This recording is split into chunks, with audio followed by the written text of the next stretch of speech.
Hello everyone, my name is Saurabh Chandan and I'm an assistant professor of gastroenterology and hepatology at Creighton University School of Medicine in Omaha, Nebraska.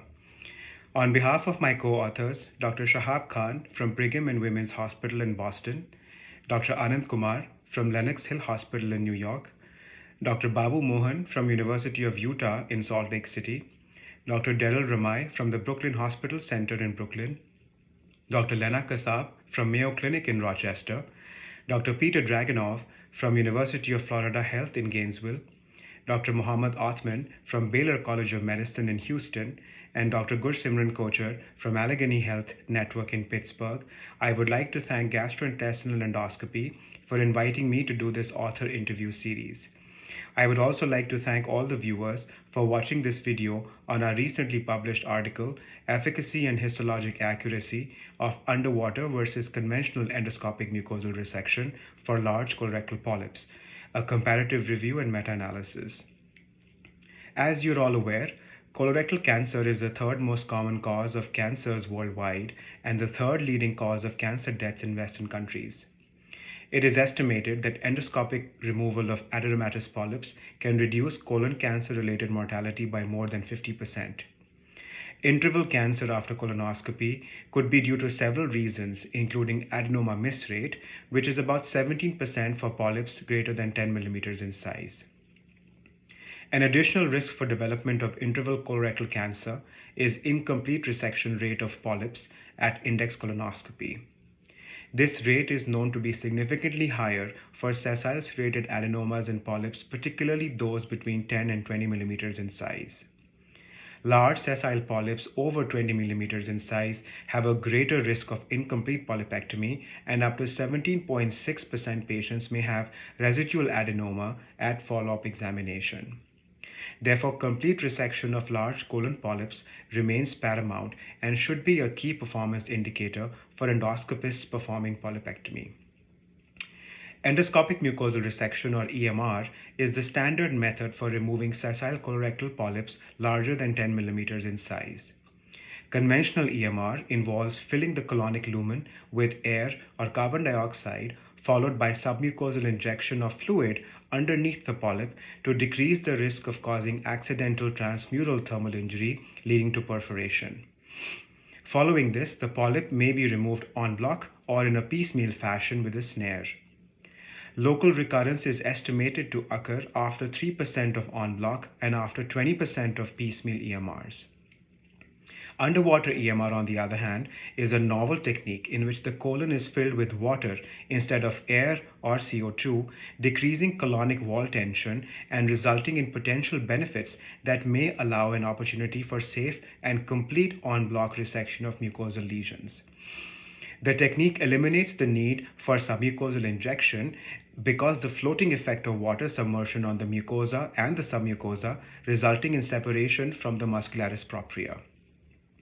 To evaluate the current evidence further, we conducted a systematic review and comprehensive meta-analysis to evaluate the efficacy and safety of underwater EMR in comparison to conventional EMR for colorectal lesions.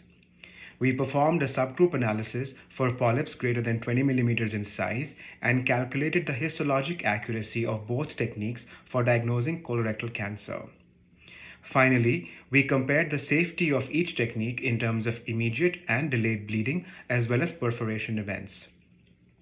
Our analysis included 11 studies, 4 of which were randomized controlled trials with a total of 1,851 patients.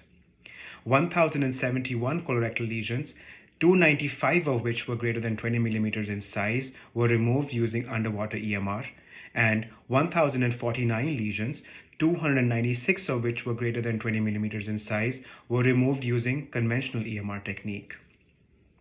We found that although underwater EMR has a higher success rate of en bloc resection as compared to conventional EMR, rate of R0 resection, defined as complete en bloc resection of a lesion with tumor-free lateral and vertical margins, is comparable between the two techniques. Underwater EMR has lower rates of polyp recurrence and incomplete resection. When comparing outcomes strictly from randomized controlled trials, underwater EMR performs significantly better than conventional EMR with regards to successful en bloc and piecemeal resection at index colonoscopy. We found no statistically significant difference between the two techniques when comparing resection times and en bloc resection of colorectal polyps larger than 20 millimeters in size. Both techniques also appear to have similar safety profile in terms of immediate and delayed bleeding as well as perforation events.